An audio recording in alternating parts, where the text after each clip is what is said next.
Vehicles are designed with fuel-saving aerodynamics in mind, and as a result, some people complain that all new cars look the same.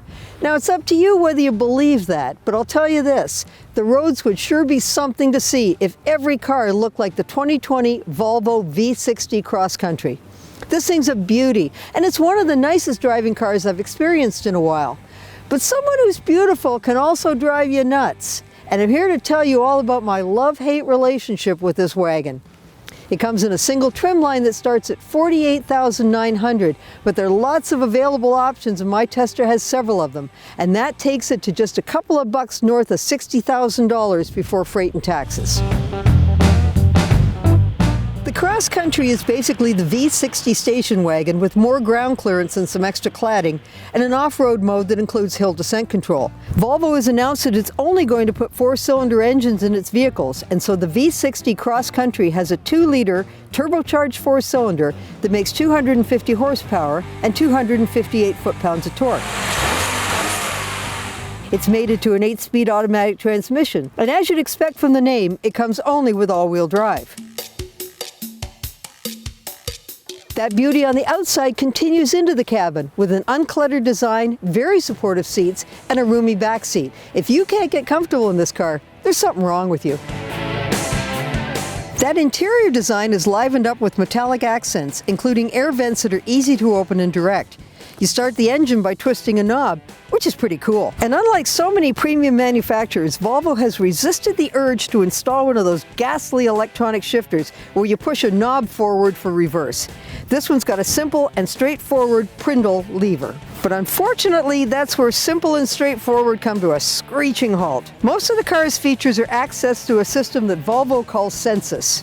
On more than one occasion, I have called it senseless. It revolves around a touchscreen that basically works everything save for a dial below for the radio volume and 2 hard buttons for the front and rear defogger. Everything else requires you to tap at the screen. Volvo says if you're familiar with a smartphone or a tablet, you should be able to easily operate it, and that is true. But everything also requires you to take your eyes off the road to find the icon and then to adjust it. Another issue is that while there's lots of space in the cargo compartment, there's very little small item storage up front. The console contains cup holders and a tiny bin, that's about it.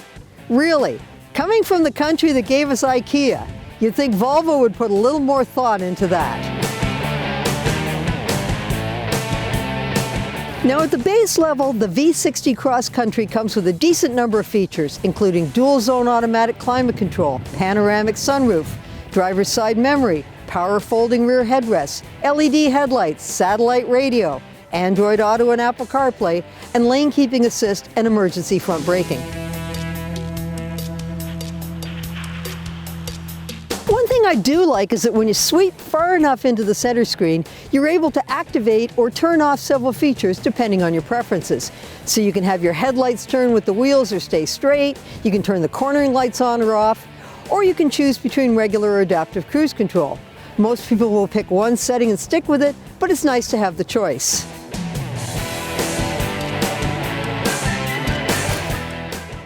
The V60 Cross Country has the potential to be a standout in any crowd. It's a beautiful design and it's practical. It's a fantastic driver. It's roomy and it's comfortable. I love this thing. But then Volvo had to go and give it an operating system that gives it that clean and uncluttered Scandinavian look, but which is so clunky and attention-sapping that ultimately I wouldn't be able to live with it. The car's the beauty, that system is the beast. And for Driving.ca, I'm Jill McIntosh.